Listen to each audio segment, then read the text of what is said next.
crimes against Asian Americans only getting worse, and some of the accounts are extremely violent. And when the door opened, he stepped forward and slashed me. Then I put my hand on my face, and then when I look at my hands, there's blood oozing. So I cried for help, and I cried for help, but nobody helped. Let's get to NBC News correspondent Vicky Nguyen. Vicky, it was so hard to hear. Mr. Quintana there slashed on the subway. We've heard about a 52-year-old woman attacked outside a New York City bakery on Tuesday. A 91-year-old man pushed to the ground in San Francisco last month. These are just horrific stories. What else are you hearing? Yeah, Allison, thanks for having me on to talk about this. And thankfully, that 91-year-old man is recovering from his injuries. But I think one of the incidents, the most disturbing, that really kicked off the social media outrage and the public outrage was the death of 84-year-old Visha Ratanapakdi. He was the Thai man in San Francisco who had just gotten his COVID-19 vaccine, had just celebrated his birthday, a father or grandfather, walking on the sidewalk in broad daylight when a surveillance camera captured his attacker crossing the street, shoving him to the ground. He never regained consciousness. So that, I think, awakened a real outrage. And that's what's gotten this conversation started, and rightfully so, because the metrics back it up. Alameda County's DA, that's out in the Bay Area where Oakland is located, where some of these attacks have been happening in their Chinatown.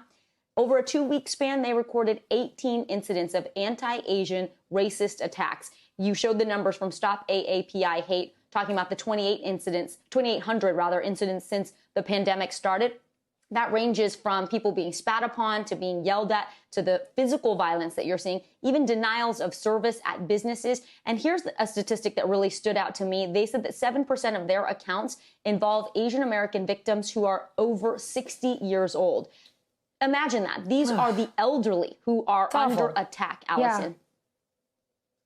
Yeah. It's horrible to think that any Asian person in America is going through this, Vicky, but the older folks, you're right. It's just really heartbreaking. If I understand correctly, many of these attacks are going unreported. Why is that in particular?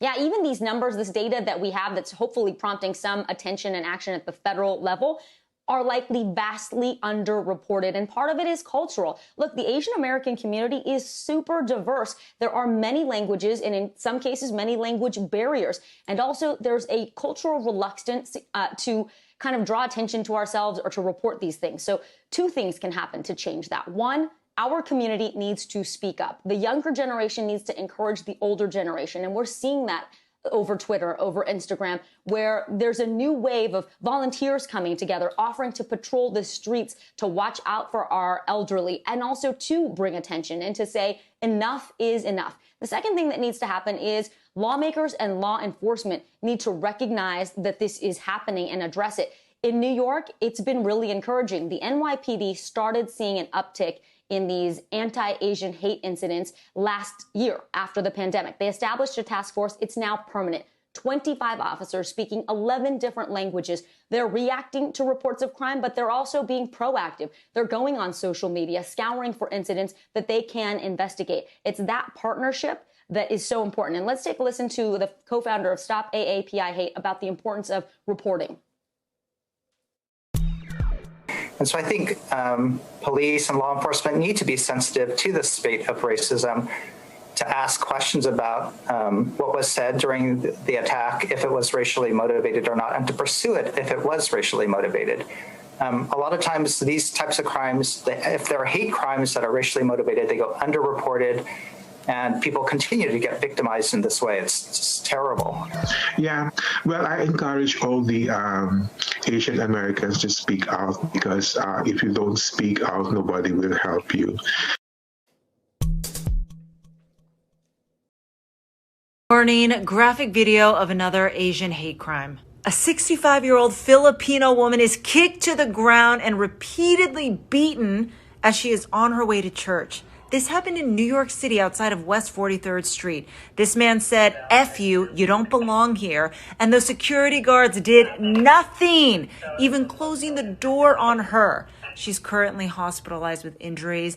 This is the coward who attacked her. If you recognize him, call the number on your screen.